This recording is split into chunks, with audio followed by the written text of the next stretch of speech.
Hey, what is up, guys? I am finally here to give you my review of the true story of WrestleMania DVD. You see, since WrestleMania is around the corner, I figured I'd do a series review for it, so I figured instead of going back and watching all the Manias, which I will do, I'm just going to start by watching DVDs of Mania. So it should be fun, kind of weird, but I think that's just the way to go, and you get to find out how WrestleMania got to be. So, what I'm gonna do what I normally do when I review DVDs. Show you guys the cover. So this is the cover. It has Vince McMahon on the cover. I'm gonna go this way. This is the right. It says The True Story of WrestleMania 3-disc set. This is the back.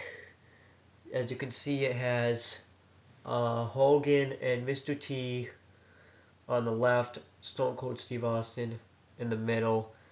Talking about how WrestleMania tickets were sold and the arena of WrestleMania 3, I think that was.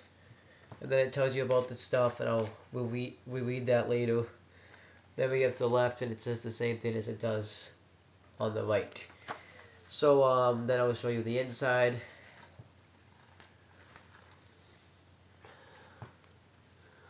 Here we have Hulk Hogan, look at the cameraman. Undertaker with the World Wrestling Federation Championship from WrestleMania 13. Stone Cold Steve Austin getting his hand raised at WrestleMania 14.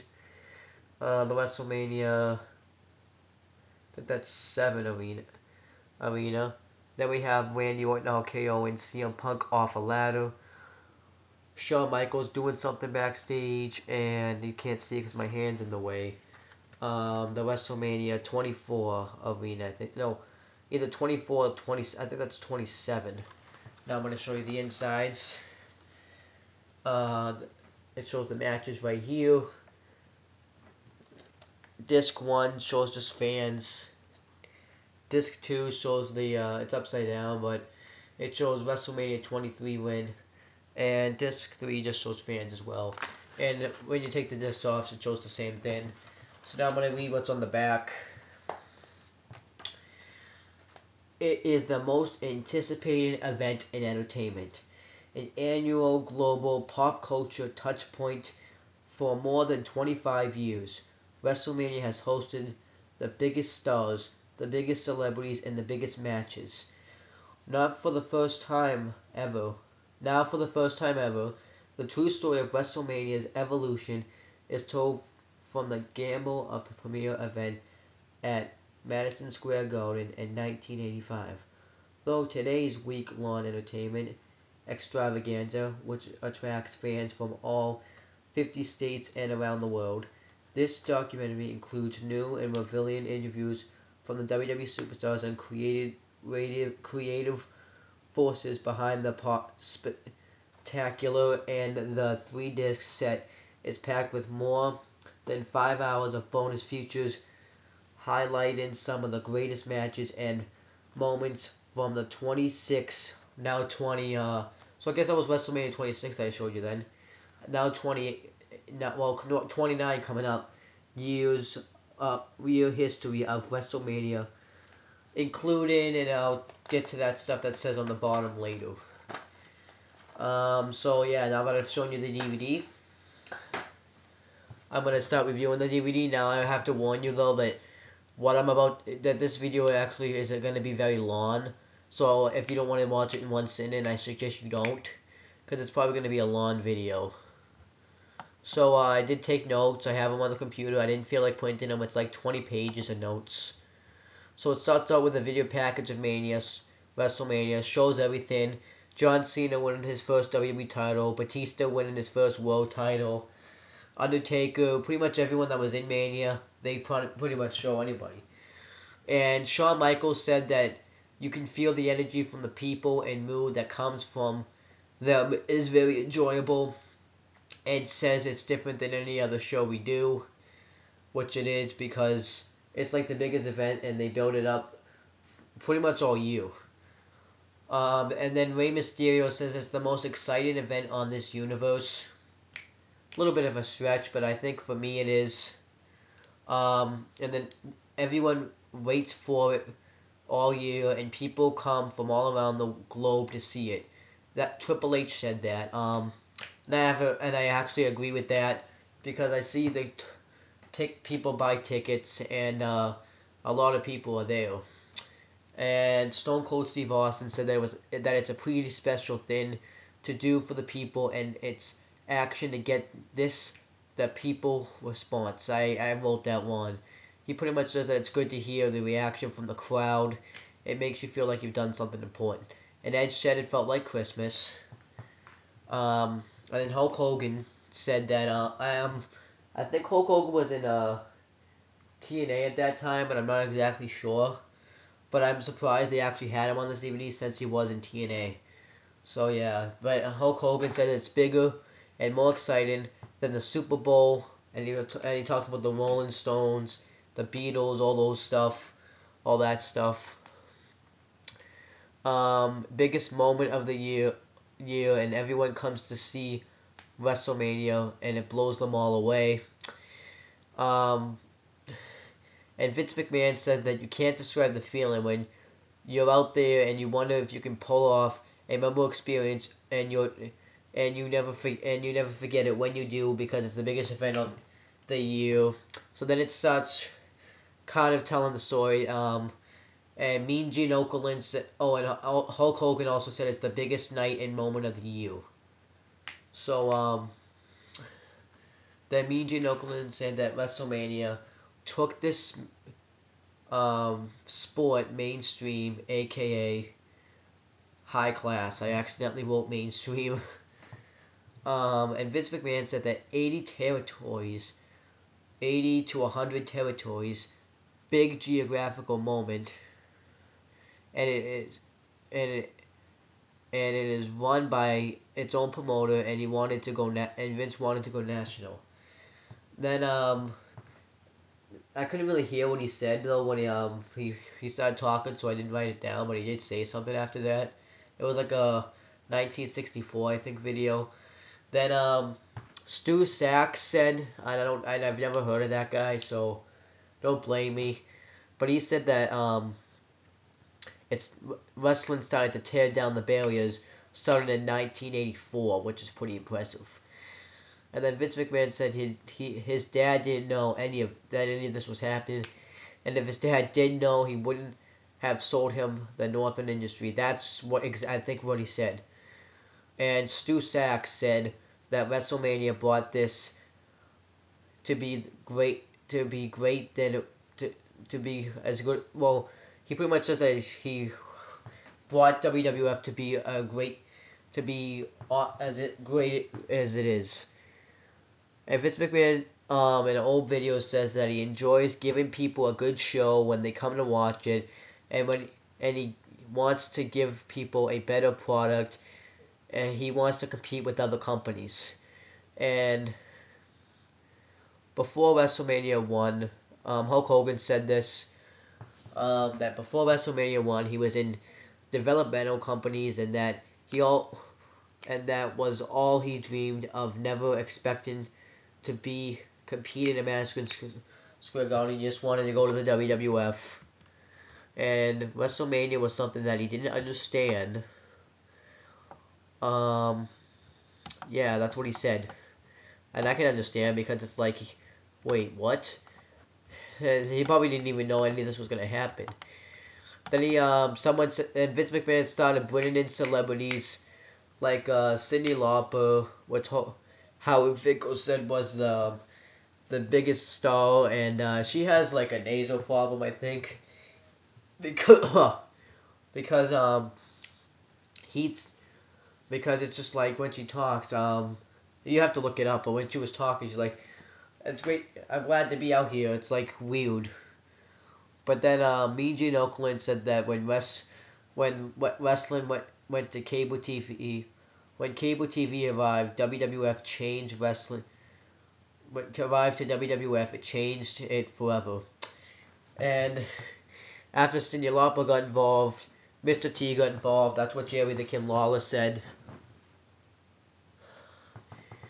Then the Rock Collection made professional wrestling something special. That's what Mean Gene Okerlund said. Vince McMahon said that national connection and mix to a lot of people. I think he was talking about World Wrestling Federation and Rock Connection. Jerry the King Lawler said that the celebrities got involved and he thought it was great. And Mean Gene Okerlund said that mainstream art and music got into the wrestling and that's what made wrestling huge. And I agree with that because people were starting to watch it. And Stu Sachs said that wrestling was something that stretched to the mainstream and made WWF entertaining. And then actually, this is actually pretty interesting. So Vince McMahon was on vacation, and he was thinking of a way to bring celebrities, because the WrestleMania wasn't around at that time, and wrestlers together. So then, Mean Gene Okerlund's at his house. Let me actually go scroll down a little bit here.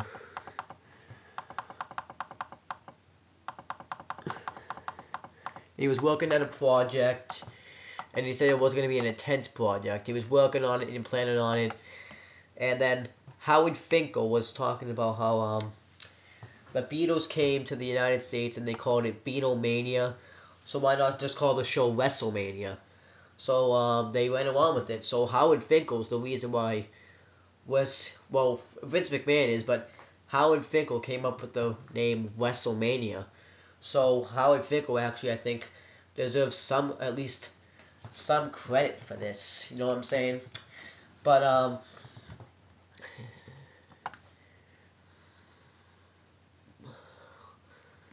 then let me see. Oh, hold on 1 second. And Hulk Hogan he said that he thought that Vince would get everyone so mad that went on the show, and if Vince failed, they would leave WWF and have no idea if Vince, and he had no idea if Vince would stack the decks, but then he realized that it would work. Let me see, and if you were and Stu Sachs said that if you were competing with Vince McMahon, you were hoping that it failed because Vince put so much work into this, so much investments, and if Vince failed, it would have had financial difficulties. I definitely agree with that. I don't think Vince McMahon will be doing this today.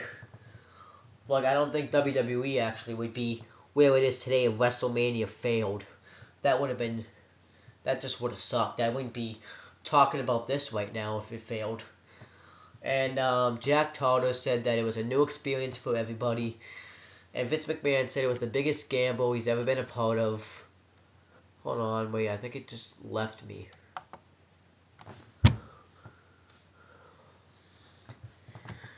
Let's see here. I know, I should start using papers.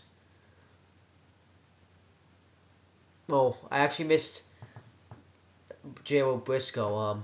He said that if it failed, WWF might not survive, and they wanted to put WrestleMania on pay-per-view.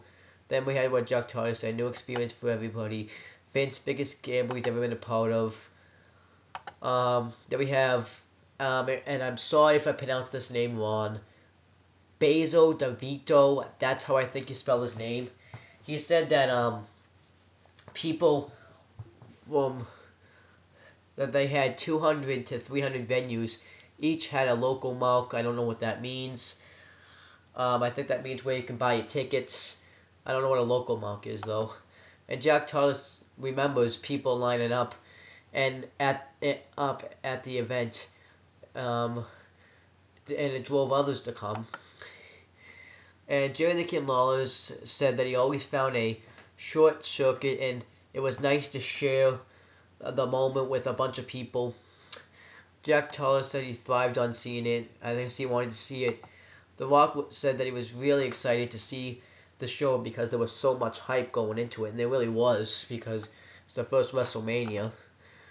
Hulk Hogan said that Vince knew that if his father knew what he accomplished, he would be proud of him, and I'm assuming he did because his father is dead. Um, and then Vince McMahon said that at the end of the night it was a success because he was talking about a bunch of countries that succeeded, but I figured I'm just gonna say that it was a success. Um, and The Rock says that he remembers seeing it on the news, and it surprised him because wrestling wasn't really that big at the time. And my grandfather always tells me that it wasn't because I always ask him, um, how come that well, that also has to do with storyline wise, but how come how come they don't have anyone try to beat Bruno Sammartino's 8-year WWE Championship reign? And he always tells me, well, because it's easier to get hurt now, and there's just so different now. Back then, no one really wrestling wasn't on a lot, so I think I can agree with that. So, and I think I think that if CM Punk hold the title for 8 years, I would have gotten sick of seeing him as WWE champion. John Cena, same thing. Uh, Definitely Big Show. I think Big Show holding the title should last. Well, this gimmick though, probably a long time. A long time, but that's what I'm saying. That's my opinion. And then Jerry the King Lawler said that anytime you're in the same ring as a celebrity, it can't do anything but good for you. I don't know why I wrote that down. I just felt like it. And Vince McMahon said that if WrestleMania 1 had failed, Vince would not be doing this today, and that means I wouldn't be talking about this right now. And then the narrative says that over 1 million people watched WrestleMania 1. And Basil DeVito said that people treated WrestleMania 1 like the Super Bowl. And if you know about the Super Bowl, I don't really watch football, but if you know about the Super Bowl, the next day everyone's talking about it. Everyone is emotionally invested in it. I know because my dad watches it. Adam from CM Brothers watches it. My friend Steve watches it. Tyler, which you saw that one video, sometimes watches it. He didn't watch it this year because he didn't like any of the teams. But I think that when you watch the Super Bowl, you're just emotionally invested. And that's exactly what WrestleMania was like. You were emotionally invested in the match, in every match, everything that happened. I mean, you were just emotionally invested in it. It's not really like that now, though. Well, it still is, though. Like, people, like the fans from the past come back in, start watching it. But other than that, it's just not really that big of a deal. Like, once Mania's over, no one really gives a crap anymore. Like, my friend Cullen from school says that after Mania, he only watches, like, WrestleMania. My friend Richie didn't start talking to me about it until Mania came up. You really know a lot of people. My dad's girlfriend Chris just got back into wrestling when Mania was coming. So WrestleMania gets people back into it. And I was like, when my dad's girlfriend started watching it, I thought she was going to be like, she's probably just going to watch it till Mania, then she's never going to watch it again. But yeah, she's still watching it. We went to a bunch of pay-per-views, Mania. Yeah, but I actually think that Mania is my favorite pay-per-view. I'm just saying, that's what I think Mania is. But no one like everyone still watches the games, but this is what really matters. And Howard Finkel said that WrestleMania 1 put wrestling on the map with the gold star, which means that it made wrestling big, I'm assuming. And Basil DeVito, I really hate his name, said that it was a real game changer for the WWF because I think people started taking it seriously.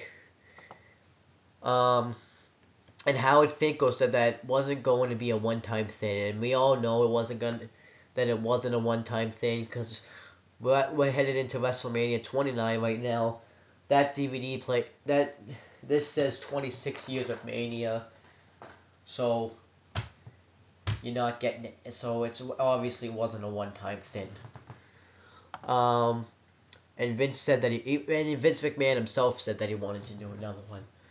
Now, the narrator talks and he said that WrestleMania 2 was in 3 states, and it was 1 hour for each state. So 1 hour they were in New York, another one they were in Chicago, and then another one they were in Los Angeles. Back then, like if they did it now, I think it would be easier, but I'm surprised they pulled it off back then. and you're gonna see why. So me and Gene Oakland thought that Vince was out of his mind, and it would be very aggressive, which means it would be just so hard because you would have 3 people on an event. That was just, and now at that time when they said that, I was wondering how did the people that were actually at the event live pull this off. So I was just wondering how they would pull that off, and when they bought it on, well actually I don't know if they bought it on pay-per-view at that time, but I was just wondering how they pulled that off. And there's a guy named Dick Ebersol. He said that it would be bad without Vince in every one of them, and I think he means like in every state, like in there in person. But I think it still made it work. And Basil DeVito said that each hour screens would come down and it would be live where you were at. So that means when they were done with Chicago, you were done watching it live. I think the screens that will come down like who is it? These screens right here, if you can see them. Actually, I don't. Let me see if you can. Let me see if you can see them. No, you see these screens right here? These little tiny screens. They would come down, and they would and you would whoever if you were in Chicago, they would watch the show from either New York or Los Angeles. I don't know what they did at that time, but that's what happened.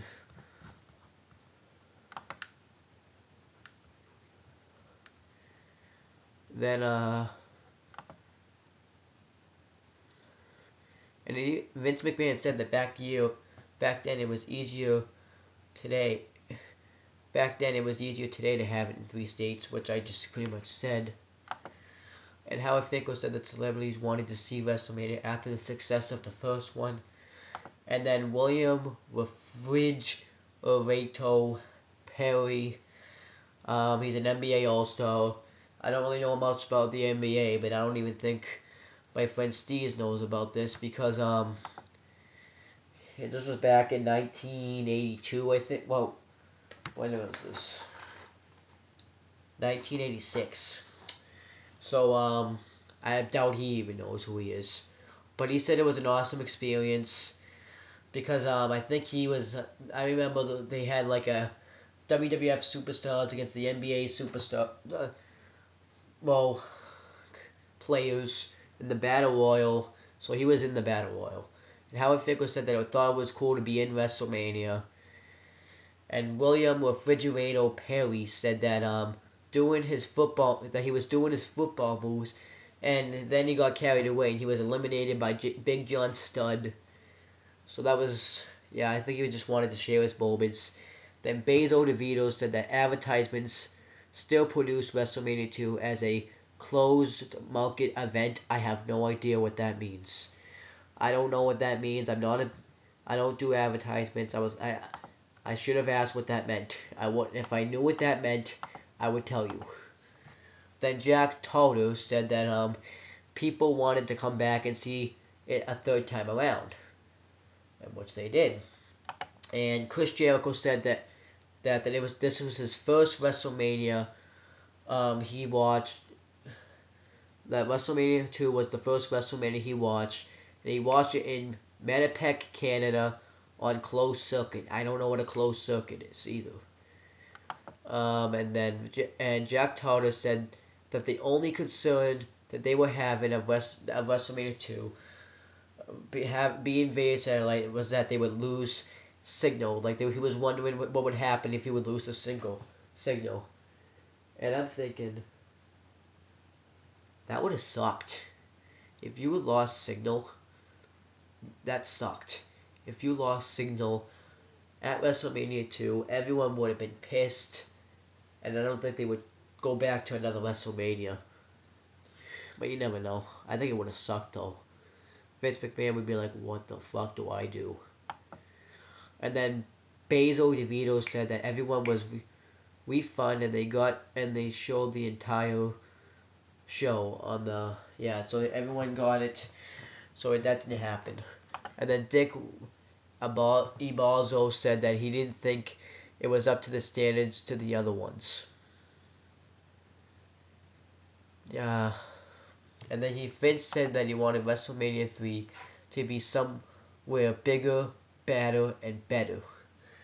And the last week of January, the decision of WrestleMania 3 hadn't been made yet. And Vince McMahon and Hulk Hogan, and by the way, the person that says this is, I think it's Basil DeVito, yeah, came down and they were talking about where to have it, and they were taking down the arena and where they could have it.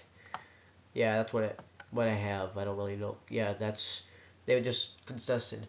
And Vince wanted to break the all-time attendance record for Mania, so they decided to have it at the Silver Dome, which is at, I think it's Madison Square Garden, but I'm not exactly sure. It doesn't tell you right here, Dick. What the fuck? I think that's in the Silver Dome. I don't know where that is. I'm not good with like states and stuff like that. So then no one could contain these people. No one in the building of 99,000 people, and couldn't have many celebrities that year, but they were still there. And the big thing that made them want to watch WrestleMania was Hulk Hogan versus Andre the Giant. And Stu Sachs said this. So then Chris Jericho said that I guess that everyone was shocked when Andre the Giant turned on Hulk Hogan, and when he tore his shirt off, when he tore his shirt off Hulk Hogan's chest, he was bleeding because Andre's nail caught his chest. So I thought that was awesome because he joined up with Bobby the Brain Heenan. I forget where this was, but Hulk Hogan got his shirt turned off and his chest was bleeding. I thought that was kind of awesome, and that kind of made Andre a heel. I think Andre, well, he was too good as a face. I think Andre though was probably the best like big guy they have. I think the second would be Big Show, but sometimes he's not great himself. But Andre though really could go in the ring, and his time was coming to a close. It's kind of a shame that he's kind of dead now, but not kind of. It is a shame. Then Stu Sachs did that. Great way to set that was a great way to set the stage of Mania. And I felt like writing this down. That Basil DeVito said that 93,173 tickets were sold for WrestleMania 3 within a week. And then I kind of and then the next one says over 90,000 tickets were sold. But that's actually pretty impressive. Within a week, people really wanted to see Andre versus Hogan. Then Basil DeVito said that they were concerned about the fan experience with what the fans would see, and they put 4 screens around so they could see it, which was pretty cool. Then we have Kerwin Selfies. He said that the ring on the platform and 4 seats around 4 miles away, and you were able to see it, so that was pretty cool. And John Cena said that 30 people of his family watched this show. And Gerald Briscoe said that that was the longest line of people that he had ever seen in his life, and it was a festive attitude. And Howard Finkel said that when he saw people having fun, it was like a football game, and I've kind of explained that already. And Vince McMahon said that when he walked to the ring, all he thought was how proud his dad would be. Well, all he thought about was his dad, because I guess his dad would have been proud of that. And Mean Gene Okerlund said that he was overwhelmed with all those people there. And then John Cena said that it was the most wonderful moment. The most wonderful moment was Hulk Hogan versus Andre the Giant. And then Mean Gene Okerlund said that Andre was hurt and tired because he had been wrestling for so long. And Vince McMahon said that Andre wanted everyone to watch the match, and Hulk Hogan was scared to death. And Gerald Briscoe said that Hulk Hogan was worried if Andre the Giant was going to cooperate with him. I would be too, though, because he is a big guy. And Hulk Hogan said that he couldn't function. And then Vince McMahon said that there was a bit of doubt in his eyes during the match, and I didn't catch that. because I kind of forgot about it. But and then John Cena said that this superseded everything in the WWE because this moment is played over and over again. Because when every time I hear it, when I hear like watch a video, you hear Gorilla Monsoon saying that uh, to reinforce, I forget what it is. This is a battle between two immovable objects. Then you hear Jim Ross say, "It's Stone Cold, Stone Cold." So that's what made me think of it when I heard that. Then Stu said that Hulk Hogan was the underdog, and that had never happened to him before. And now that I think about it, I don't think it ever did happen to him before that moment, but it's happened probably again. And I thought that was pretty interesting. And Big Show said that he was cheering for Andre to win, and he was shocked when Hulk Hogan slammed Andre the Giant. And I bet everyone was shocked. And then Susak said that fans went wild, and that was a great moment. Big Show said that he didn't see it coming, thought Andre the Giant was going to win. Vince McMahon said that Andre was proud of himself and thought it was the greatest moment he ever had. And I think it was, because he's going to go down in history, because it's also Andre's moment. Because I'm even saying, because Triple H says here that it was Andre's moment just as much as it was Hogan's. And I think it was, because Hulk Hogan didn't, he did slam Andre, but Andre the Giant put up a good fight. He's always going to be remembered for that match because he did put up a good show. Then Jericho said that Andre was happy he put Hogan over. But Chris Jericho said that the match he really was interested in was Ricky the Dragon Steamboat versus Randy Savage for the Intercontinental Championship. Hold on, I got something on my glasses. And then Stu Sachs said that Hulk Hogan and Andre the Giant sold the event, but Ricky the Dragon Steamboat and Randy Savage stole the event.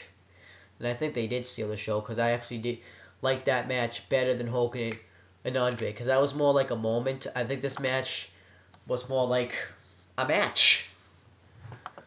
Then Rey Mysterio said that soon as the bell rang, it kicked off with great speed. And then Chris Jericho said he did this match with his friends in the basement.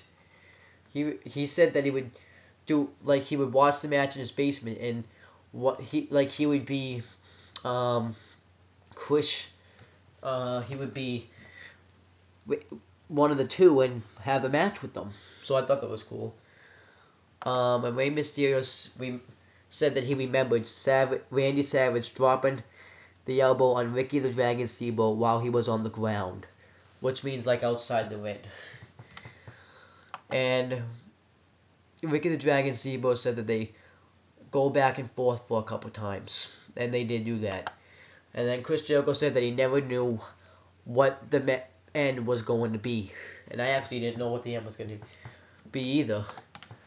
And then Ricky the Dragon Steamboat said that it was amazing to hear 99,000 people pop, which means cheer, when he won the Intercontinental Championship. And then Chris Jericho said that it influenced him throughout his whole career, which I think is pretty interesting. Then Stu Sachs said that was the one match that was one of his favorite match for 16 years. Oh, that match was ranked #1 for great matches for 16 years. I think that's what he means. The Jack Towler said that proved that if you're not in the main event, you can still have the match of the night, or like steal the show. Then Mean Gene Okerlund said that noise that was made was a shock. And then Pat Patterson said that the noise proved that you made it to WrestleMania. And then the $1 Million Man, Ted DiBiase, said that he remembers picking up the newspaper and seeing WrestleMania 3 on the cover. Big Joe said that that was his first and favorite WrestleMania. And then the narrator says that WrestleMania 3 changed the landscape of the WWF and turned it into and it returned to Michigan 20 years later, which ended up being WrestleMania 23. And eight and 80,103 people attended the event. So I thought that was pretty impressive. And Bob Collins talked about the celebrities that were there. I didn't feel like writing their names down, so you can just look it up on YouTube or something. And then Donald Trump said that Vince came to him with an idea of having a battle of the billionaires, and when he walked in, a bunch of people went nuts. And then Vince McMahon said that he always admired Trump's accomplishments, which is Donald Trump, by the way, and thought he was a great businessman, and wondered whose egos would be better. And then Donald Trump said that Vince McMahon is a great promoter and businessman, and said that the level of detail was amazing. And J.R. Briscoe said that they had a great amount of respect, that Vince McMahon and Donald Trump had a great amount of respect for each other. And Vince McMahon said that when you get to know Donald Trump, you find out that he's a great guy and a pleasure to work with. Him. Donald Trump said that Vince set it up so well that everyone in the country talked about it. And J.R. Briscoe thought it was funny when Vince McMahon got his head shaved. And Donald Trump said that was an amazing event and sold awesome.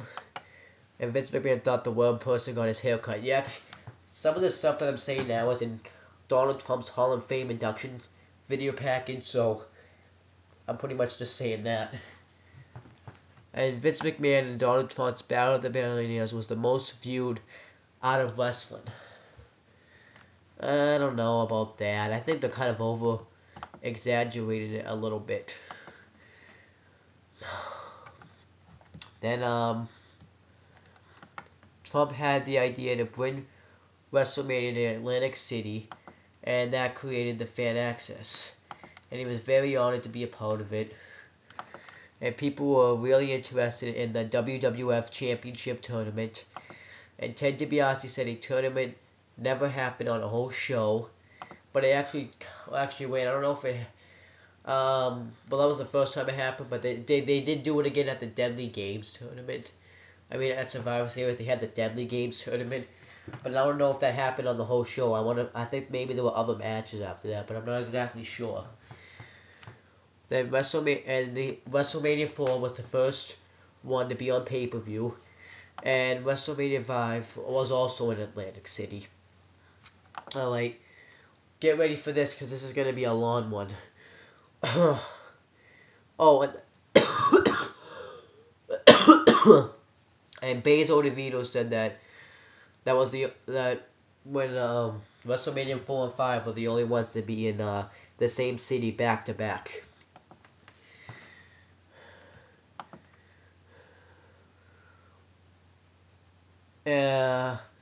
This is Edge. Edge said that when he found out that WrestleMania 6 was going to be in Toronto, he had to be there, and he wanted Hulk Hogan to beat the Ultimate Warrior, and the crowd was 50-50 for the first time, and he said that it was amazing to be at WrestleMania live. And they always talk about that. Who knew that when Edge attended WrestleMania, 10 years later, he would be winning the tag team championships at WrestleMania 16. I probably just gave away a match, but who knew later that he would be standing at the tag team champions? Who knew that he would be a Hall of Famer right now? I have a feeling Edge had no idea. But Howard Finkel said that fans were stunned but very excited when Ultimate Warrior beat Hulk Hogan. Pat Patterson said that Warrior was so happy when he won. Jerry the King Lawler said that when The Rock fought Hulk Hogan at WrestleMania 18, they had the crowd at the palm of their hands, and he also said that was his favorite match he ever called. I actually thought that was a pretty good match. I actually really did like Lawler versus not Lawler, Hogan versus Rock, and I will tell you when I get there. And then Chris Jericho said that Hogan and Rock was the main event, but not the last match of the night. Triple H said that Chris Jericho and him didn't want to be the last match, but they had no choice because it was for the title, and they just couldn't get the crowd interested in the match because they were so wiped out over Hulk Hogan and The Rock. And I think when I review my next wrestling DVD, I'm gonna see that because that match is on there. Vince McMahon said that Hulk Hogan meant so much to WrestleMania and the WWE.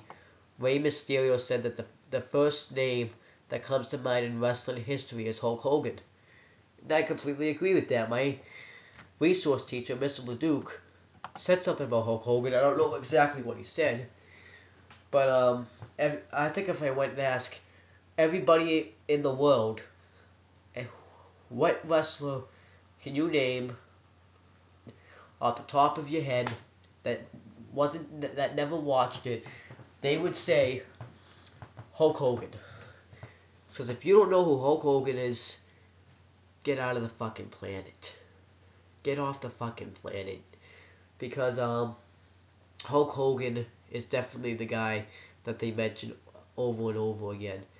Like, whether you like him or you hate him, everybody knows who Hulk Hogan is. Hulk Hogan made professional wrestling what it was, in my opinion.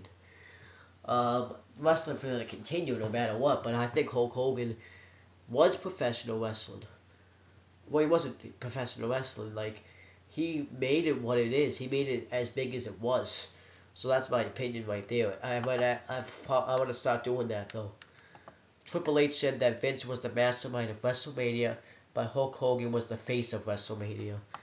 And Chris Jericho said that Hulk Hogan built WrestleMania, and if it wasn't for him, this DVD would never happen. And and if this DVD never happened, let me see if you guys can see it. So they have it minimized. Yeah, if this DVD had never happened, I wouldn't be sitting here right now reviewing it at... Was it really 1:18 in the morning? Yeah, 1:18 in the morning. I'm sitting here reviewing this DVD. This is the only time I could. And I'm not even close to being done. But yeah, it's taking me less longer than I thought, though. But, yeah. Then, B.G. Nuclean said that Hulk Hogan made the ratings, and he had a cartoon name after him. I actually didn't know that.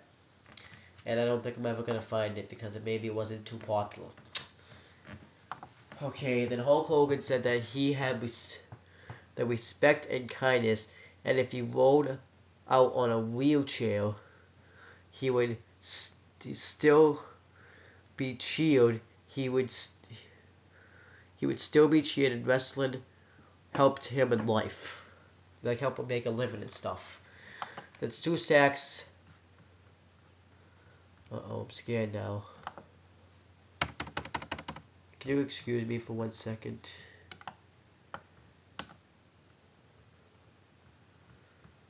Okay, at least it's on every show. I just had to check that real quick. 144, 144. No, it's 174, 174. No, it's not. Where is it? 147, right. Oh, here it is. Sue Sack said that there was no WrestleMania without Hulk Hogan, and no Vince McMahon without Hulk Hogan. And then Hulk Hogan said that wrestling was good to him, and he hoped he had been very good at wrestling. And who said this now? I have to check. Whoa, this one's long. So Sergeant Slaughter said that Hulk Hogan left Vince McMahon a note saying that WrestleMania 6 was the greatest performance he ever seen, and he asked him to work because he asked him to come work because he needed a major heel to face Hulk Hogan because Hulk Hogan didn't want to work with anybody else. Oh man, this is gonna actually kind of be sad.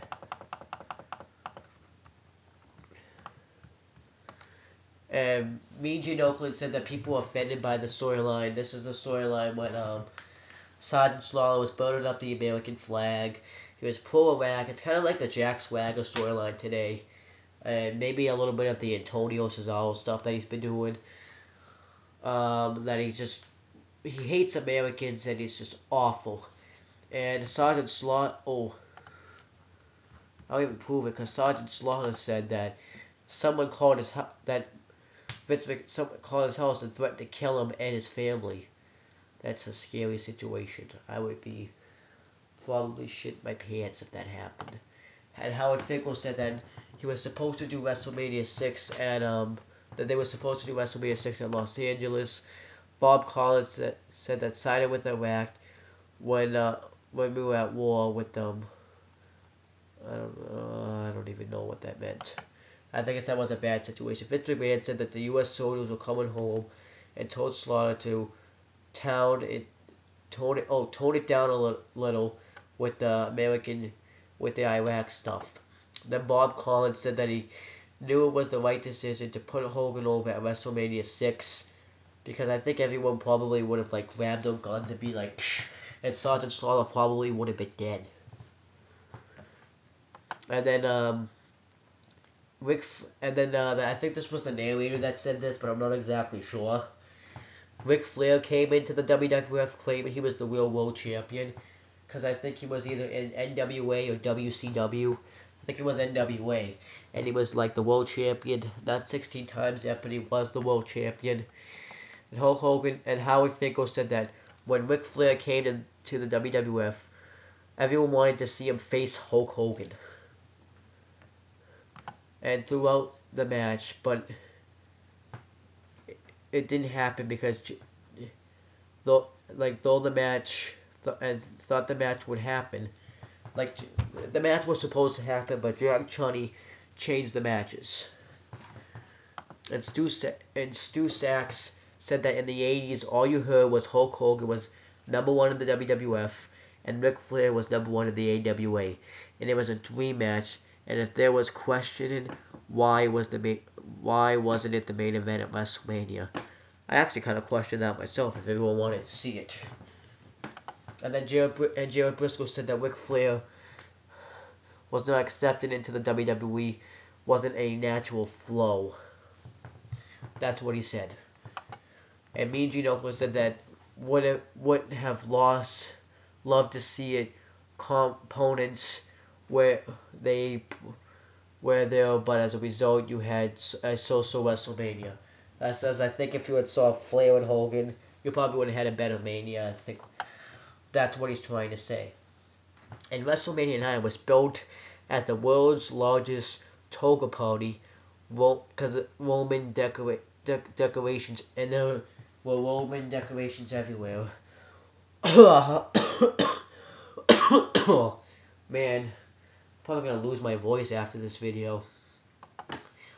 And Bob Collins said that it made it look like a Roman Empire, and confidence thought that they had a good weather. And it showed how they created it. It just showed how it created it, how it made it the Roman style. And Bob Collins said that it did look really good, and everyone was in the spirit of it. Mean Gene Okerlund said that Bobby Heenan was the hit of the party. Kerwin Skefflies said that it was really fun. It was a really fun show, and everyone got into it. And Bob Collins said that the WWF Championship changed hands twice that night, and everyone was surprised and everyone was upset, because that was the night that Yokozuna beat Bret Hart for the title. Then Hulk Hogan came in and beat Yokozuna for the title. And then WrestleMania 10 was in Madison Square Garden. And Mean Gene Okerlund said that WrestleMania 10 also changed wrestling today. And Howard Finkel said that the only place you could have had Howard Finkel said that that Madison Square Garden was the only place you could have the 10-year anniversary of WrestleMania. Man, I'm botching lines. And then Vince McMahon said that if you main event Madison Square Garden, you main event the entire world. That's what he said, and that's kind of true. And then Bob Collins said that seemed only natural to go back because they went back to Madison Square Garden at WrestleMania 20. And then WrestleMania doesn't have to be in Madison Square Garden, but it brings the prestige in the event. I don't know who said that. And then Joe Briscoe said that you became a star in Madison Square Garden. And Chris Jericho said, and I actually want to hear you guys. I'm gonna give my opinion. He thinks that WrestleMania 30 should be at Madison Square Garden because of tradition. And I don't think, it is in I don't think it is in Madison Square Garden. Hold on. I don't think it is in Madison Square Garden because I hear that it's gonna be in New Orleans, and that's nice and all, but I think it should be in Madison Square Garden because it's just tradition. It's just like it's the biggest event of the year, and you're not gonna have it in Madison Square Garden. I think that's kind of stupid because I think that since 10 was in it, 20 was in it, 30 should be in it just because of tradition. Celebrate the year, put 40 in it. I think everyone that, like if you, every 10's place you should put in it because I just honestly think you should put it in it. Because it just makes more sense. It just makes sense. It's tradition. It's just tradition. Let me see. And then they started the fan festival after WrestleMania 10. Triple H said that WrestleMania grown to be like the superstar. Grown to be like being the superstar. Chris Jericho said that started down the Hall of Fame. Bob Collins said that decided to do it the night before Mania. I remember him saying that. And then it said that in 1995, New York Giant, LT, and Bam Bam Bigelow started a media frenzy. Vince McMahon said that he gave credit to Bam Bam Bigelow for making the match live up to the expectations. And by 1996, WWF was starting to lose the ratings to WCW. I think everybody knows that. And Pat Patterson said, because he's talking about the Shawn Michaels Bret the Hitman Hart Iron Man match, which is my favorite match of all time. And he said that not too many wrestlers could have a match go an hour, and he was there and he cried after the match. And I actually agree with them. Like, I was thinking, oh, this probably isn't going to be that great. Well, I actually kind of was expecting it to be great, but not that great. I really liked what they did with that match. They kept me entertained 100% of the time. And they went out there for a full hour. There was no breaks, no nothing. So I think they would impress me. And I'm going to keep saying that every time I say that. Stone Cold Steve Austin said that a lot changed in WWF since they had WrestleMania 13 in Chicago, and that WCW dominated the ratings over WWF, and WWF needed something to get the ratings back, and that's something. Oh wait, that's the narrator said that's not Stone Cold, and that something was Stone Cold Steve Austin. Joe Briscoe said that he thought the match at WrestleMania 13 between Bret Hart and Stone Cold created a star, and that it was one of the most violent matches. All the fans would have loved the match if they had watched it, no matter what the reason. And Edge said that it created the Stone Cold character, and that he always will remember the moment when Stone Cold was in the sharpshooter and blood was dripping down his face and he didn't quit. I actually always remember that as well. And Stone Cold was the real person who made the Attitude Era awesome. He really did. I just didn't say it like that, but that's how I think he said it. And Vince McMahon said that Stone Cold was just starting in the WWE. And Triple H said that when Stone Cold was at WrestleMania, it was a rebirth. Stone Cold said that he was just so fresh. Triple H said that Stone Cold became the new face of WrestleMania, the WWF, and WrestleMania. And Jerry the King Lawler said that Stone Cold came and surpassed what Hulk Hogan had WrestleMania moments. Stone Cold Steve Austin said that he wasn't expected to be at the top, but he wanted to be to be, but he didn't know what that was. He didn't know what the top was. Jerry the Kid Lawler said that Stone Cold had so many great WrestleMania moments. And I can just name them now. His match with Bret Hart, his match with Shawn Michaels, his match with The Rock, his matches with The Rock. I've only seen two, so I'm just gonna, but I think the third one I'm just gonna add. What he did at WrestleMania 27, he was the ref. And 23. 22, he didn't do anything. I don't think he did anything at 21. 20, when he hit referee the match between Brock Lesnar with Goldberg. And then, I think that's, I don't know if he was at 16, 18. I don't even know what match he had. But yeah, he really did have good moments, but those are good moments, though, for what he had. And Chris Jericho said that Stone Cold saved WrestleMania, especially when it was Austin and Tyson. I remember Austin and Tyson got that face-off. That was awesome.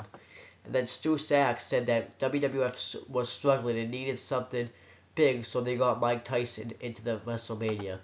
And Vince McMahon said that Mike Tyson was a fan of the WWF for his entire life, and because he finds it entertaining. And Basil DeVito said that the investment of my voice is fucking stuffy. He said that the investment of Mike Tyson was enormous.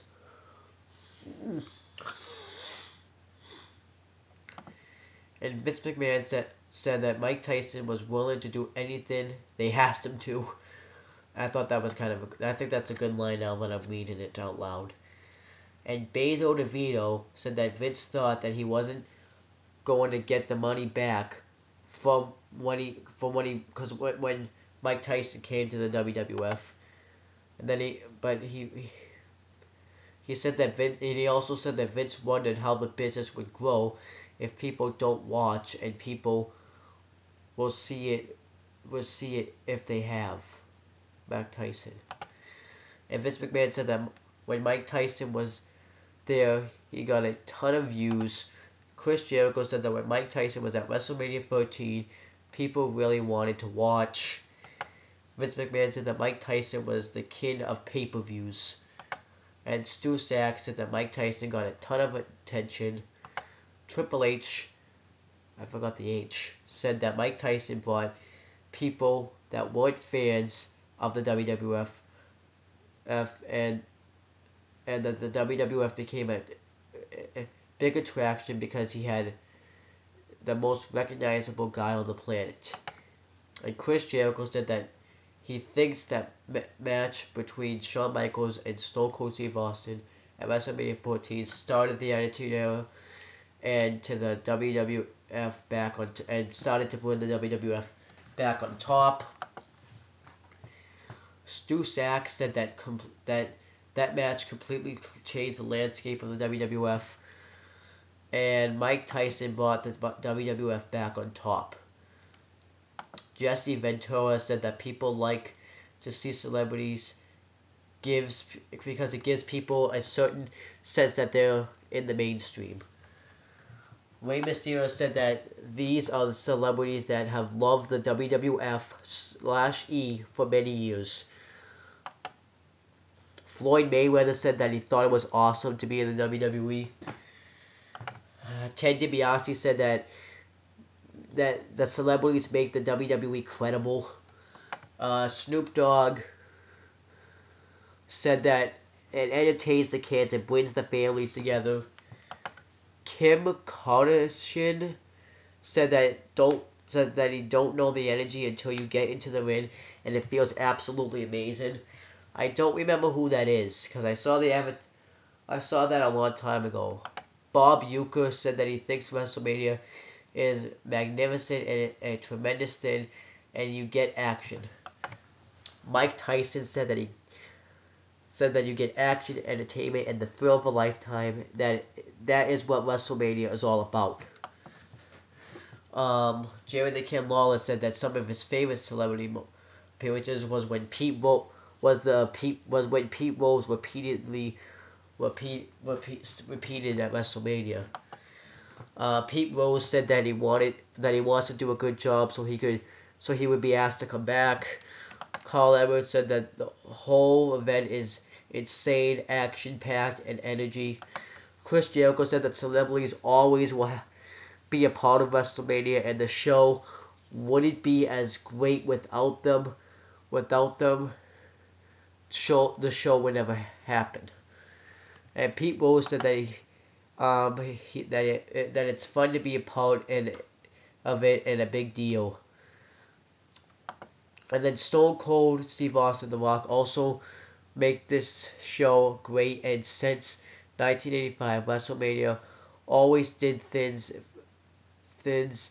For example, an example would be the Triangle Ladder match that they had at WrestleMania 16. Because my phone's fully charged. Who said this? Edge. Okay, so Edge said that he loved tag team wrestling and he wanted to prove that it was great, that it was a great time. Edge and Chris said that they were still new, so they wanted to make a statement in the WWF any possible way that they could.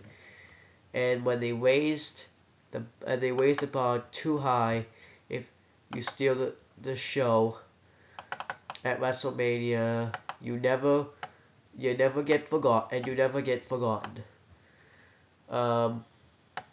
And then the narrator says that, what the heck? What the hell is that?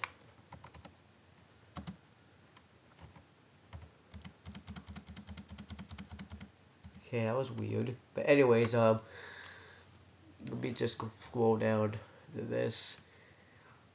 The narrator says that ECW went out of business in 2001, and WWF brought out WCW in March and celebrated at the Astrodome of WrestleMania 17.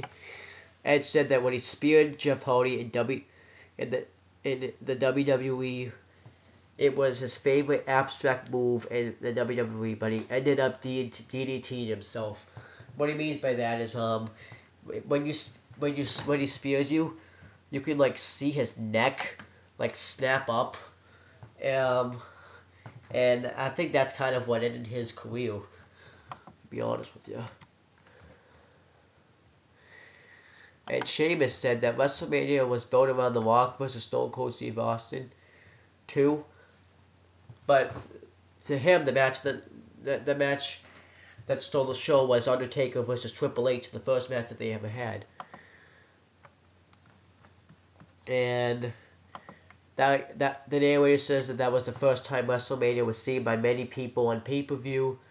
And WrestleMania 19 went to Canada and had the biggest storylines. Stone Cold Steve Austin said that he had a new jacket made and he got what he wanted on it, the jacket. And he said one more round, and that was his last match. That was his last match, and he felt great, and gratification was awesome. And that still to this day was his last match. And Shawn Michaels made his return at WrestleMania 19, and that earned him the nickname Mr. WrestleMania. So now you can see what we're going to be talking about. Let me just see who said this first. Wow, this is going to be long. So Chris Jericho said that when he wrestled Shawn Michaels at WrestleMania 29, he accomplished his goal of stealing the show at WrestleMania. And if you had a match at a live event and a bunch of people saw it, the next day it's like it never happened. But if you have a match at WrestleMania, it lives forever. And I think that's kind of true. Because I don't even remember some of the matches on Raw when I started watching wrestling. I honestly don't. But I remember the match between... let me think. I remember the match between Undertaker and Shawn Michaels at WrestleMania 25. And the 26. I remember the match between Shawn Michaels and Vince McMahon. I remember all the Money in the Bank ladder matches. Like, I remember pretty much every match. Let me just see who said this. Shawn Michaels said that At one point of his career, WrestleMania was his show. People wanted to see what he would do to follow the last one. When he was young, he wanted to be on WrestleMania, but now it is still the same way. His favorite match at WrestleMania was 10 and 12.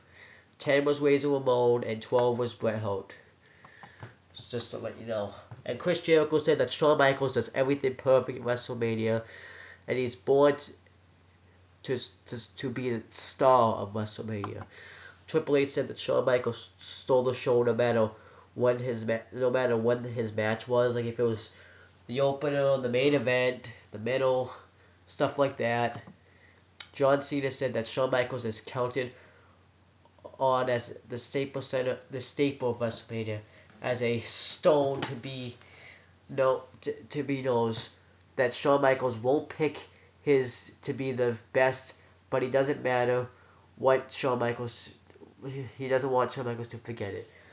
What that means, I watched that a bunch of times, was they had a match at the Staples Center at WrestleMania 23, and John Cena doesn't want to forget it because I guess John Cena made him tap out to the STFU at that event. Randy Orton says that that Shawn Michaels rises to the occasions and had the match of the year a couple times. And then WrestleMania went back to New York. And Bob Collins said that he wanted to go to Los Angeles. The Staples Center, no one thought that Chicago was going to be a big arena. After he gets a call, after Chicago wants to put back in the stadium. Big Joe said that WrestleMania deserves to be put in the biggest stadiums, and I honestly agree with that. Chris Jericho said that it makes that if you put it in a big stadium, then it makes it feel more like a big show. Ted DiBiase thinks bigger is better. The $1 Million Man. Edge said that thousands of people is mind blowing. Sheamus said that you can't prepare for thousands of people. Big Show said that the energy is so electric. Edge said that when you are a performer, you have to look at things differently. John Cena said that it likes the smaller buildings because you have less people looking at you. Because I guess, because if you mess up, everyone's gonna see it, and believe it. But if you don't know how many people will see it, that's what I'm thinking. And Triple H says that stadiums, you get a reaction when it echoes, and the outside ones are louder. I actually agree with that, because when they're outside, they echo outside, and then you can hear it outside. And then John Cena that Chicago is louder than Detroit because of the echoes of the buildings. Triple H said that some people get upset that they can't hear the fans because they thought they hated their matches.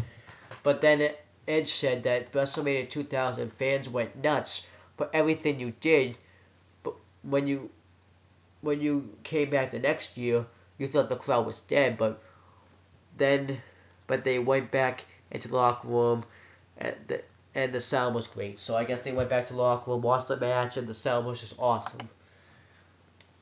And then WrestleMania should be in the stadiums if the fans aren't reacting. Oh well, 70,000 people were there to see it, to get to share the experience. I don't know who said that. WrestleMania went Hollywood after 2 decades, years old, sold out in under 1 minute. Let me just see who said this. Is that who said it? Chris Jericho. Chris Jericho said that he was sitting in the headliner of Raw, and he came up with the idea of the Money in the Bank ladder match, and it went so well. It became one of the highlights of WrestleMania and became its own pay-per-view, and also gave a chance of multiple guys being able to be on the show, and they do everything they can do to get all the superstars on the show. That's why I kind of miss the Money in the Bank, because then some of the guys that aren't on Mania that deserve it that deserve to be on Mania get on Mania. Like, I honestly think that Justin Gabriel deserves to be on WrestleMania. And I think the Money in the Bank ladder match could really help him. Sin Cara could be on there. Who else? Even if they had the Money in the Bank ladder match, I don't think they put Yoshitatsu. But yeah, there's a ton of guys that deserve to be on Mania, and I think if you bring the Money in the Bank ladder match back, they could get on Mania. Unico, I actually think he does have some talent. I've been watching some of his matches on Superstars. Who else? If Evan Bourne ever ends up coming back. Kofi Kingston, he does have some talent. Those guys like that. If you appear at WrestleMania, you achieve the lifelong dream. No shit. Chris Jericho said that when he came to the WWE, he wanted to compete at WrestleMania, and he was honored that at his third main event, at his third WrestleMania, he main evented. He was in the main event, the undisputed champion against Triple H. Randy Orton said that WrestleMania 20, he had his first WrestleMania, and he will never forget the feeling of that moment, and you'll never forget it. Ed said that at WrestleMania 2000, he was standing on the table with Christian, and he got the tag team titles with Christian, and it was a dream come true for both of them to win the tag team titles. Who said this? Rey Mysterio said, oh, come on. Thanks a lot. Oh, Rey Mysterio said that everyone wants to be a part of WrestleMania.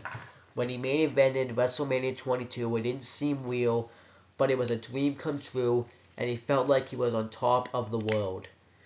And Rey Mysterio said that John Cena became the Hulk Hogan of WrestleMania.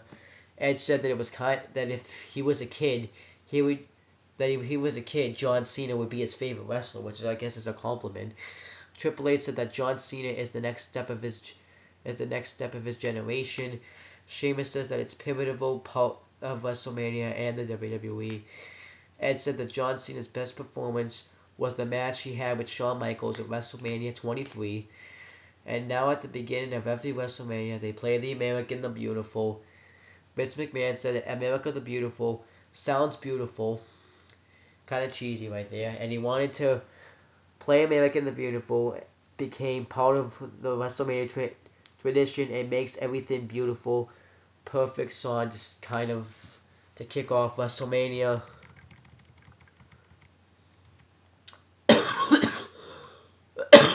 Oh my gosh. And since the 80s, they have live bands play at WrestleMania. And Triple H says that having a live band play was an awesome thing.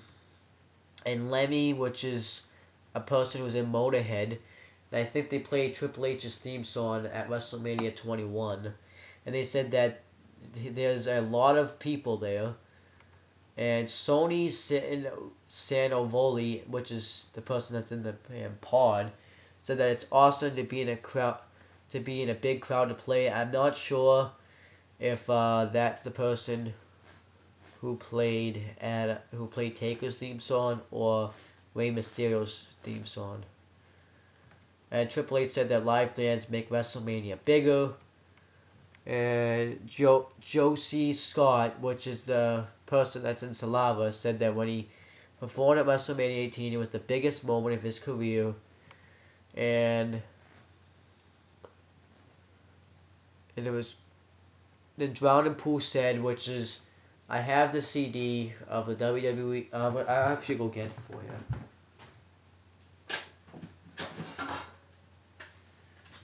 Where's the inside? So this is the DVD that I have. I mean the CD. Let me see if you guys are going to be able to see it. It's this CD right here, and one of the songs is Drowning Pool, and it's the game. So I guess that was Triple H's theme song. Oops. So they said that it was cool to be able to play at an arena that always have been dreamed of something like that. Fred Dust from Limp Burkhead said that he was really excited because he always wanted to be at WrestleMania somehow, some way. And who's this? Who's saying this? Oh, this is just the narrator, which I need to fix. WrestleMania was now seen in over 100 countries and broadcasted in over 20 different languages. Each year, fans everywhere wanted to go to WrestleMania, and over 200 countries attended the event. And he wanted to have, Bob Collins said that he wanted to have WrestleMania, that Vince wanted to have WrestleMania 24 in Orlando. And Chris Jericho said that he lived in Orlando and saw the Rolling Stones, and even then, the building looked old. And when he heard he was going to the Circus Bowl 10 years later, he didn't think it was a good idea. I'm surprised he went. But then current Selflies said that the ugly building was tremendously decorated by Jason Robinson. Chris Jericho said that when he saw the work that was done to it, he was wondering if the Circus Bowl had been given a makeover. Curran Selfly said that it was visually stunning when he saw the blimps and the palm trees that Jason Robinson used. Chris Jericho 2 months later saw it, and it looked ugly, and the building looked ugly again, so the production team made it look like a WrestleMania worthy building. Bob Collins said that a company spent a fortune decorating the building, and it was worth more than what we lost. And the match, of course, everyone wanted to see was Floyd Mayweather versus Big Show. Michael Buffer, which is a boxer, said that it was a Davis versus Goliath match 20 years later. Evander Holyfield, another boxer, said that, well, I'll tell you in a second, because the computer just decided to be a dick right there. Said that Floyd Mayweather took $1 million to come face Big Show at WrestleMania 24, and that Evander Holyfield said that he wouldn't take that risk. And Roy Jones Jr., which is another boxer, said that Floyd Mayweather had to worry about a career-ending injury. Antonio Tarver said that Floyd Mayweather is putting his career as an athlete on the line. Ricky Hatton, which is another boxer, said that Floyd Mayweather wanted to prove people wrong. Tommy Harris, I think another boxer, said that Floyd Mayweather is putting everything he has on the line. Burt Sugar, I think another boxer, said that if Floyd Mayweather was defeated, it would tarnish his legacy. Big Show said that it was a good main event to boxing fans and sports entertainment fans. Floyd Mayweather said that WWE experience for the first time was a dream come true, and WWE is a big part as it gets. Big Show said that after the Royal Rumble, he knows that WrestleMania was coming. WrestleMania is so special because of the vibe you get. You get fans start tuning in and predicting the main events. Triple H said that guys start training harder. The guys start working harder and training harder. The Rock said that great events always think ahead. You keep on thinking about them. John Cena said that he goes to the event 2 nights before and wonders how the event can do better next year before the event even starts, which I think is kind of retarded. Triple H says the event is so big it takes his breath away.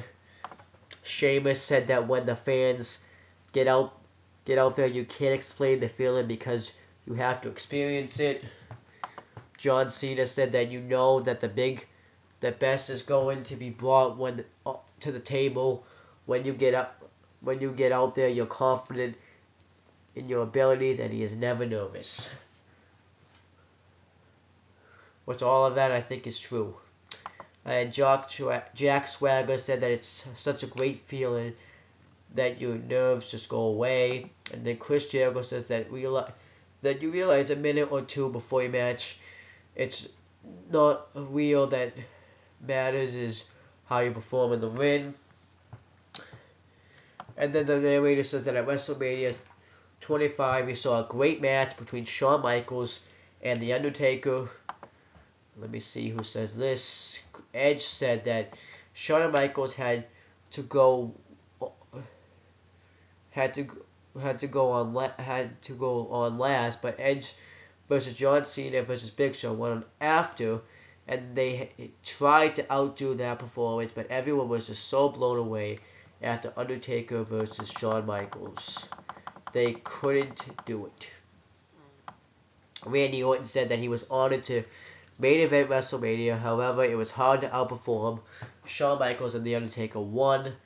Chris Jericho said that was the best match of all time. Shawn Michaels and Undertaker won because, and 75% was the match, and 25% was because it was at WrestleMania.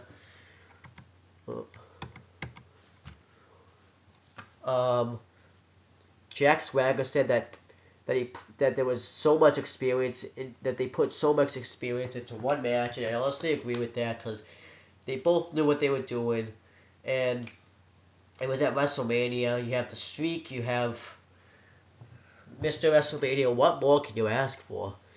And Undertaker won, reforming his legacy at WrestleMania. Randy Orton said that WrestleMania and Undertaker, those two names go together perfectly. Sheamus says that to have a WrestleMania without Undertaker would be strange. And I've always said this, that it would be weird not to see Undertaker at WrestleMania. Like the first year. The first couple years, I'd be like, this is just so weird not seeing Undertaker at Mania. I actually thought that Undertaker wasn't going to be at Mania this year.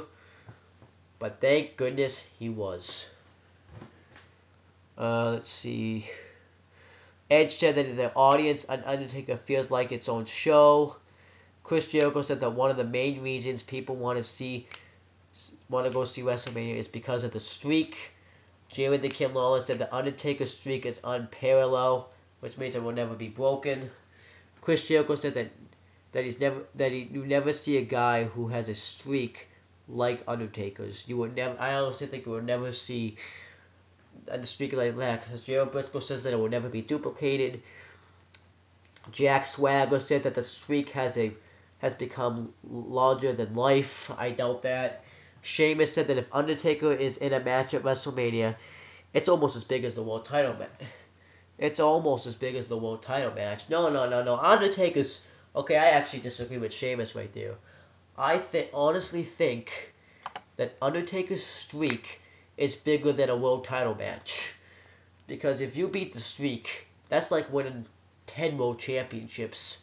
That's like winning every title in the company. If you beat that streak, that's like winning 18, I'm going to say like 10 Royal Rumbles. That's like winning, if you beat the streak, you go down in history as probably being the greatest superstar of all time. If you beat The Undertaker at WrestleMania, which I don't think CM Punk will at WrestleMania, you go down as being the greatest superstar of all time. Holy shit. So, I thank you for that. WrestleMania, I think the Undertaker streak is bigger than the world title match itself. Then, Chris Jericho said that the streak became the biggest money match for WrestleMania. That I agree with. Edge said that the streak is bigger than a title match at WrestleMania because you always see the title change hands, but you never see Undertaker lose at WrestleMania. And it adds a different kind of legend to it. I actually agree with Edge right there. Chris Jericho said that Shawn Michaels is Mr. WrestleMania for match quality, but Undertaker is WrestleMania because he's the face of WrestleMania. Everyone wonders each year who was going to break the streak. Triple H said that in his opinion the streak should never be broken. Gerald Briscoe said that he hopes it goes on forever. Chris Jericho said that someone has to beat the streak because Undertaker wants someone to beat it, and it has to be the right person so the sport can carry on. It better not be fucking John Cena. John Cena says that no one should stop the streak. While it might be Cena, Chris Jericho said that Undertaker wants to retire knowing that someone beat the streak. Vince McMahon said that no one wants to see the streak end because it's a character and that should live on forever. WrestleMania 26 had Undertaker versus Shawn Michaels 2, and that was Shawn Michaels' last match, and over 1,000 fans saw it in person. John Cena said that he wonders how we could do better when we could what we could do to make this event entertaining in the WWE universe. Wants to make sure everyone walks away happy. John Sober says can reach in community. John Cena said that WrestleMania creates $50,000 commercial use and important to make of what they do for community. Vince McMahon said, by the way, I need to scroll down. Said that not big on looking back on this, but he has to top this year's. Gerald Briscoe says that Vince will top everything. Bob Collins said that the McMahon family will do it better, bigger and better. Dick Ebersol said that WrestleMania is a once-in-a-lifetime event that makes people feel proud when they leave. WrestleMania brought families together. This is the narrator now. WrestleMania brought families together and overcame language boundaries. Ed said that WrestleMania has a worldwide appeal. The $1 Million Man, Ted DiBiase, said that WrestleMania is not just a show, it's an event. Ed says that there's something in the air that makes it different.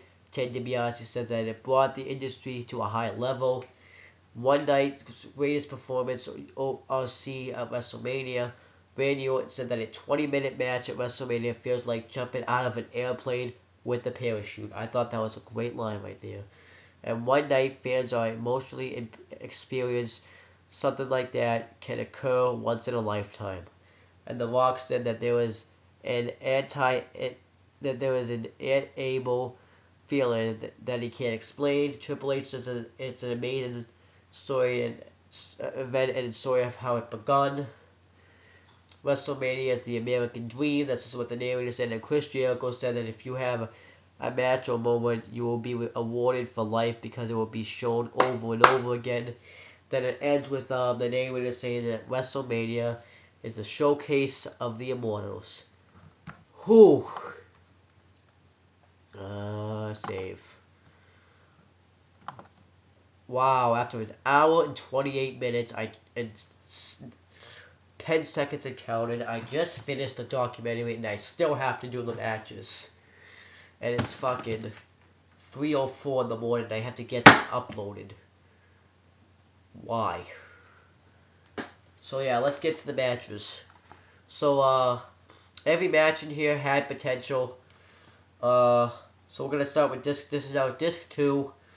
We have Hulk Hogan and Mr. T with Superfly Jimmy Snuka versus Roddy Piper and Mr. Wonderful Paul Orndorff with Cowboy Bob Orton.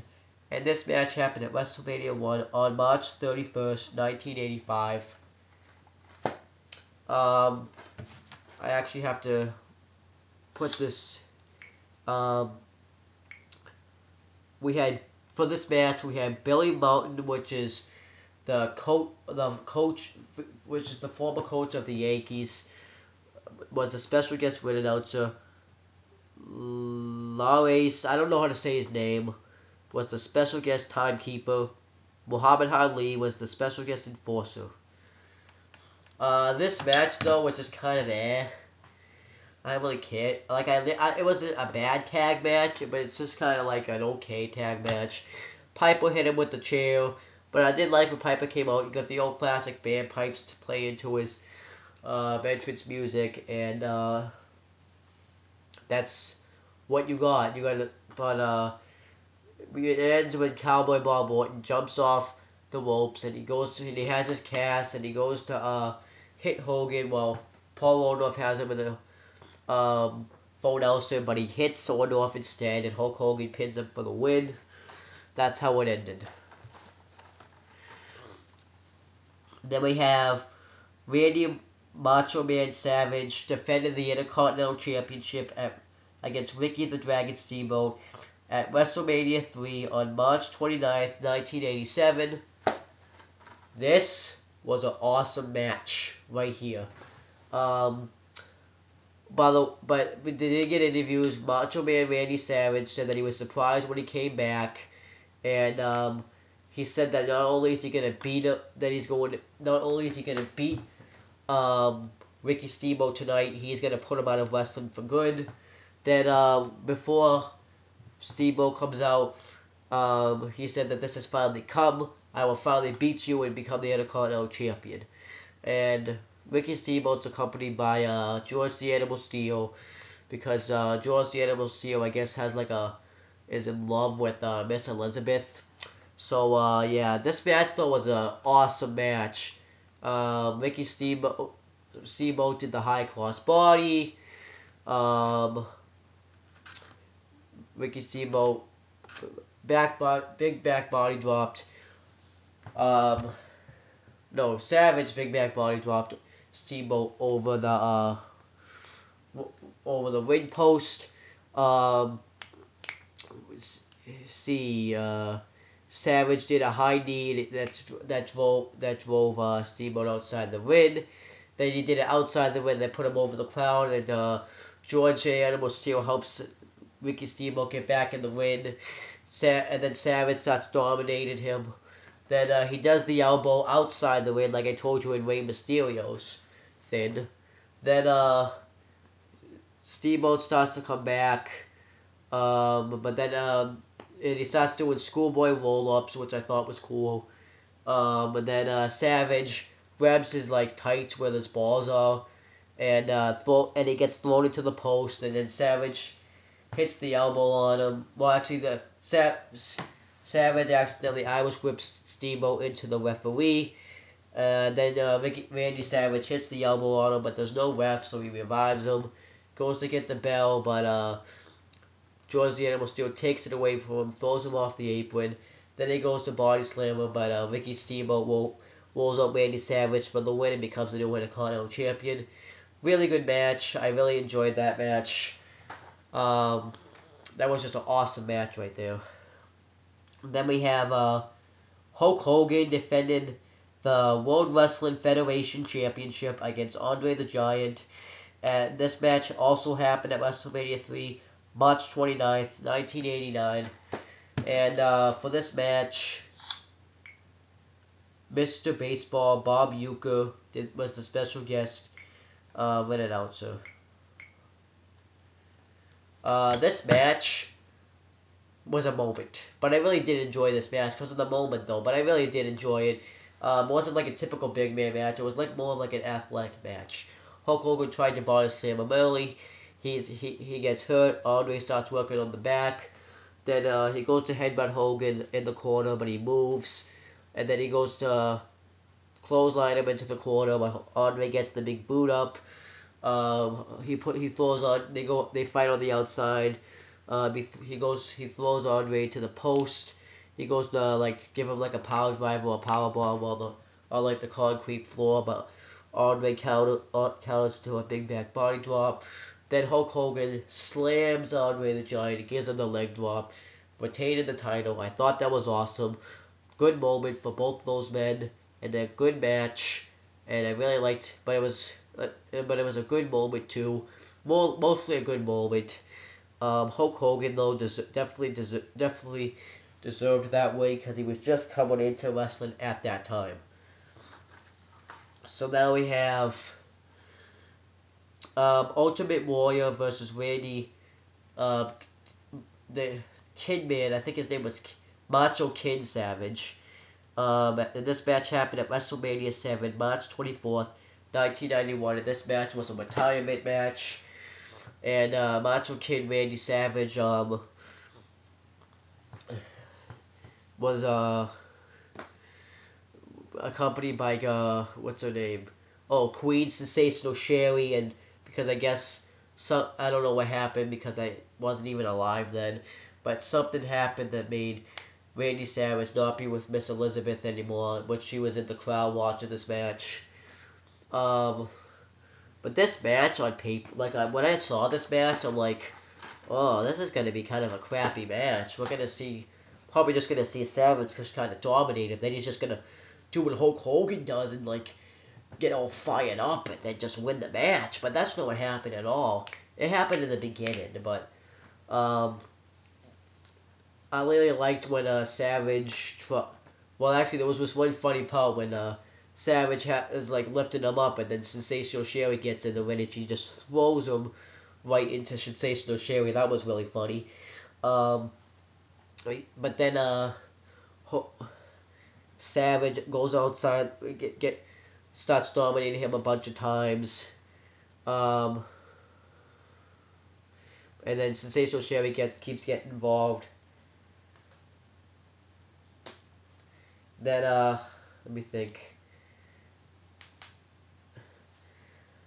Then Ultimate.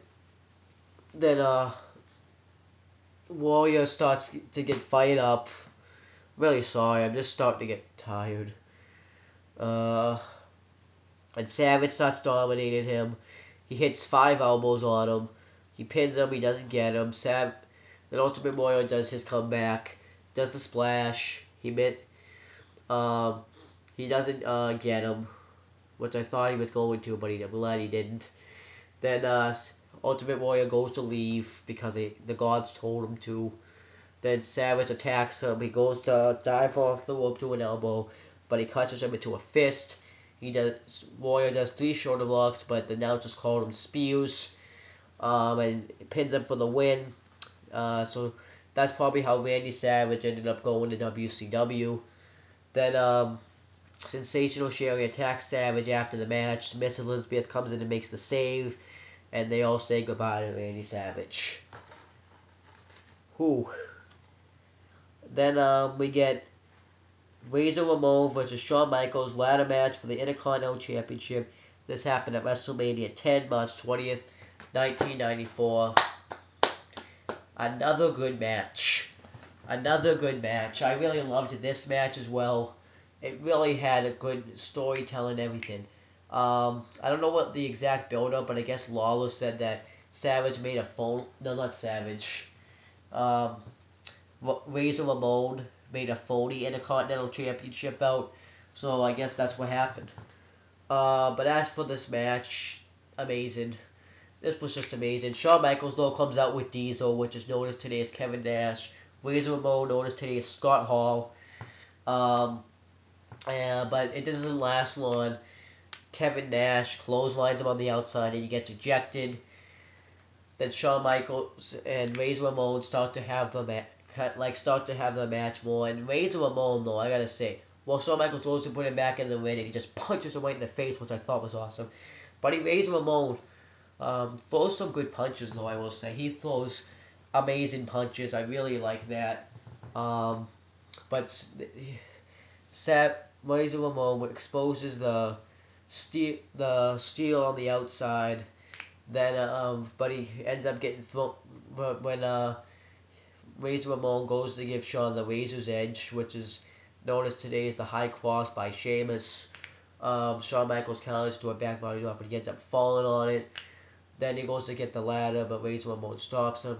Then he goes to put it in the wind, and Shawn Michaels drop kicks the ladder into him. And then he does the splash off the ladder. He goes to get the title, but then Savage goes to get him, and then he accidentally pulls his pants down. Shawn Michaels bare butt sticking out, and he does the elbow. Thank goodness he pulled that up. Then he tips the ladder on him. Then Razor Ramon then he starts beating him by hitting him in the back with it, hitting him in the guts, hitting him with the gut while he's on the floor. Then Savage starts to have a comeback, and he hits Shawn with it when he's out the outside. he hits Shawn. He goes against the post, and he does it the second time. It just looked like shit the second time. Then Shawn Michaels does a splash while he's on the ladder. Does the sweet chin music, pile driver. Then Shawn goes to get the belt. Razor Ramon knocks it off. Shawn's foot gets tangled in the ropes. Razor Ramon's getting the belt. Then Shawn's foot gets loose, but then his hand gets stuck, and Razor Ramon gets the belts and win. But overall, I thought this was a good match. It really made, I think more though, it was because of Michaels. Razor Ramon, he did do some stuff, but not much. But I think Razor Ramon did a good job.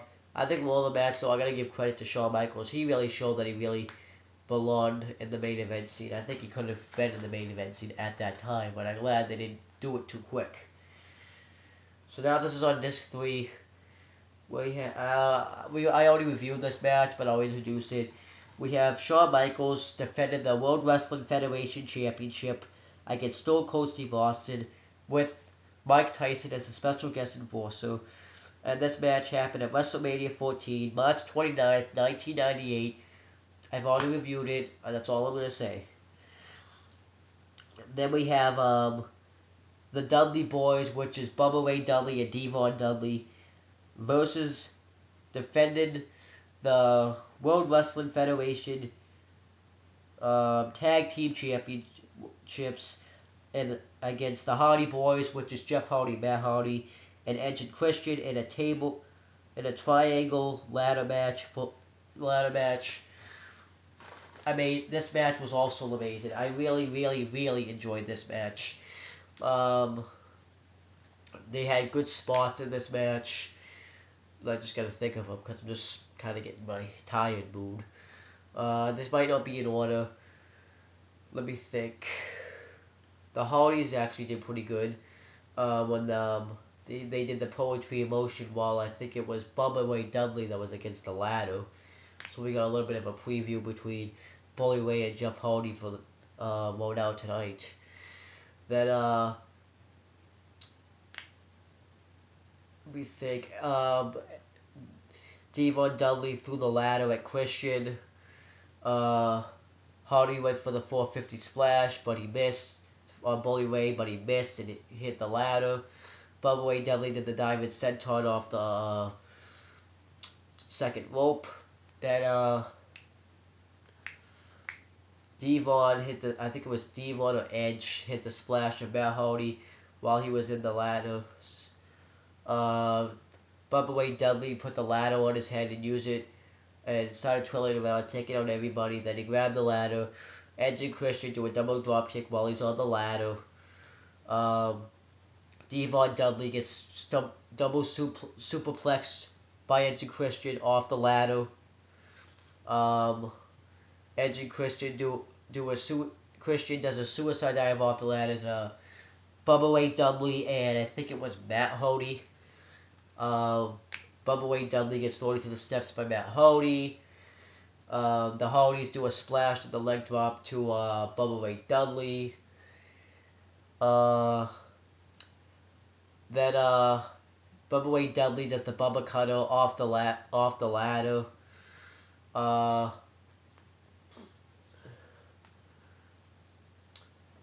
Jeff Hardy does like the faceplant to Christian off the ladder, and Edge does a neck breaker to Matt Hardy off the ladder. Then Devon, they're all in the way on the ladders. There's 3 ladders set up. Devon tips one of the ladders, and Hardy and Edge go out. Then Hardy and Edge go. Then Matt Hardy, Jeff Hardy, Christian go out. They get the tables. They stack a table up like it's a support, like it's kind of like a bridge, so they can get the titles easier. Then the Hardys come back in. Devon goes to splash him off the ladder, but he misses. Then, well, actually, they hit the 3D on Edge first. Then Bubba Ray Dudley power bombs Jeff Hardy through a table. Then Jeff Hardy goes to jump on Bubba Ray Dudley on the outside. He gets hit with the ladder. Then From the way Dudley goes to do something to Jeff Hardy on the outside, but Christian comes and hits him off the head with the bell. Jeff Hardy on the big ladder on the entrance ramp does the swanton bomb on the bully way through the table, taking out himself. Matt Hardy's still in, Edge and Christian is still in. They're both on that table with the ladder, and then Edge throws Matt Hardy, and he does a flip through the table, and Edge and Christian win the match. So I thought that was a good match. Really well done right there. Then we get Shane McMahon versus... Oh, by the way, that match happened at WrestleMania. The Triangle Ladder match happened at WrestleMania 2000 on April 2nd, 2000. Then we have Shane McMahon versus Vince McMahon in a street fight. This match happened at WrestleMania 17, April 1st, 2001. I really liked this match as well. I liked the build-up going into this match where we have Shane wanted to get vengeance on his father for humiliating his mother because she had sedated her with like pills and stuff, and now she's like this. Then Vince McMahon, and then Vince McMahon goes to buy WCW, but instead Shane McMahon was the one that bought it. So yeah, then we get the match. Vince McMahon's accompanied by Stephanie and and then Shane McMahon gets on the mic and WCW wrestlers are watching, and Shane McMahon introduces Mick Foley as the special guest referee. Then it just kind of starts off with Shane McMahon just beating the shit out of Vince McMahon. He's just beating him up with kendo sticks, throwing him around the barricades and everything. It's pretty awesome. Then he just goes to elbow him through the table. Stephanie moves him. Then Stephanie has Trish Stratus win out Linda McMahon. Then Trish Stratus slaps Vince McMahon, and then Trish Stratus and Stephanie McMahon have a brawl. Trish Stratus chases Stephanie McMahon out of WrestleMania. Vince McMahon goes to get Linda, but Mick Foley tries to take her to a safe place. Vince McMahon hits him with the chair to the spine and then to the skull. He brings Linda in the ring, and he makes her watch Shane get beat up. He gets trash cans, starts beating up Shane. Then Linda McMahon finally gets up, and she low blows Vince, and then Mick Foley does that running knee in the corner, and Shane McMahon does coast to coast for the win. I thought that was awesome. Then we get The Rock versus Hollywood Hulk Hogan at WrestleMania 18, March 17th, 2002. Another amazing match. I like the build-up too, where you have Hulk Hogan saying that he puts the fans down. Then The Rock says, "We loved you," and then Hulk Hogan had put him in a tag match, won him over and everything. But I really liked this match, and I guess Hulk Hogan was supposed to be the heel, and he tried to do heel-like things like back rates, thumb to the eyes, low blows, everything. But the fans just loved Hulk Hogan, and Hulk Hogan just couldn't help himself. He did the Hulk Hogan things. He just couldn't help himself. But I thought the match was good. Rock got him in the sharpshooter on the outside. He goes to get the chair, but ref takes away. Hulk Hogan has that's an awesome clothesline. Then the Hulk Hogan tapped into the sharpshooter, but the referee's down. Then Hogan gives the Rock bottom or the Hogan bottom, and then the Hogan starts whipping the Rock with the belt. Then the Rock returns the favor, starts whipping him. Rock hits a Rock bottom. Hogan kicks out. Hogan hits the body slam, then the leg drop. The big boot, then the leg drop. The Rock kicks out. Then the Rock hits the Rock bottom twice, and then does the people's elbow for the win. This part wasn't in the DVD, but Hogan shakes his hand. Actually that part was in the DVD. Then they leave. Then Kevin Nash and Scott Hall come out, members of the NWO. They attack Hogan for not doing it himself. The Rock comes in and makes a save. They get rid of him. Hogan goes to leave, but The Rock doesn't want him to. He wants to do Hulk Hogan stuff. Hulk Hogan is deposed for him. They do, and then they leave, and that was it. Then we have Kurt Angle defended the WWE Championship against Brock Lesnar, and this match happened at WrestleMania 19, March 30th, 2003. Excellent match. Excellent, excellent, excellent. Kurt Angle does the German suplex on to Brock Lesnar against the turnbuckle. Kurt Angle does a bow and arrow submission move, which I thought was pretty cool. Kurt Angle goes to run at him. Brock Lesnar does a spine buster. Lesnar goes for the F5, but Angle gets the ankle lock on him. Then he gets the Boston Crab. Then Angle hits the Angle Slam, but Lesnar kicks out. Lesnar hits the F5, but Angle kicks out. Angle does German suplexes 3 times. Then Lesnar hits the F5 again. Well, Angle hits the ankle lock, and he and then he does it. Then he applies pressure on it. Then Lesnar kicks him off, and I think that's how Angle broke his neck, because he was like holding his neck. Lesnar hits. Then Angle continued the match. He rolled him up. He kicks out. Lesnar hits the F5. Then he goes for the shooting star press, and I think he botched it, but they said he moved. But I saw he hit him a little bit, and I didn't see Angle move. So then I think Lesnar had no idea where he was, but he was able to hit the F5. He did cover him. He won the title, but he definitely botched it. Lesnar had like a glazed look in his eyes. Angle was holding his neck. And I actually have a lot of respect for those guys for still continuing the match after they had been like legit injured. Like they were like dead. But Lesnar won the title, so I have respect for them. Then we have John Cena defending the WWE Championship against Triple H at WrestleMania 20. And this match happened on WrestleMania 22, April 2nd, 2006. It was a decent match. I really liked it. I liked this match. I like the entrances. The King of Kings entrance by Triple H. Then Cena comes out to the Great Depression music. It was like the worst of times. They pretty much mentioned everything that happened in the Great Depression. Then there was a group of leaders, and then this is where you see CM Punk riding on the side of John Cena's car. Then Cena comes out fighting with a gun. There was no bullets in it though. Then Cena and Triple H have the match. Triple H is out wrestling him. Cena Irish whips Triple H, and he goes over the ropes. He does that spot that he always does. Then Triple H, I think, went for a powerbomb or something, but Cena countered, and Triple H went on the metal ramp. Then they get back in the ring. Triple H hits the facebuster and the high knee, and throws Cena into the steps, and Cena's bleeding from the mouth. Triple H starts dominating Cena. Cena has the comeback. He does the 5-knuckle shuffle, but Triple H counters into a spine buster. Then Cena gets the STFU on Triple H, but he gets out of it. Then Triple H low blows Cena and the ref. Then he hits him with the sledgehammer, but Cena kicks out. Cena hits the FU, but Triple H kicks out. Goes for the crossbody, misses. Triple H goes for the pedigree, gets him to the STFU, and Triple H ends up tapping out, and Cena wins the match.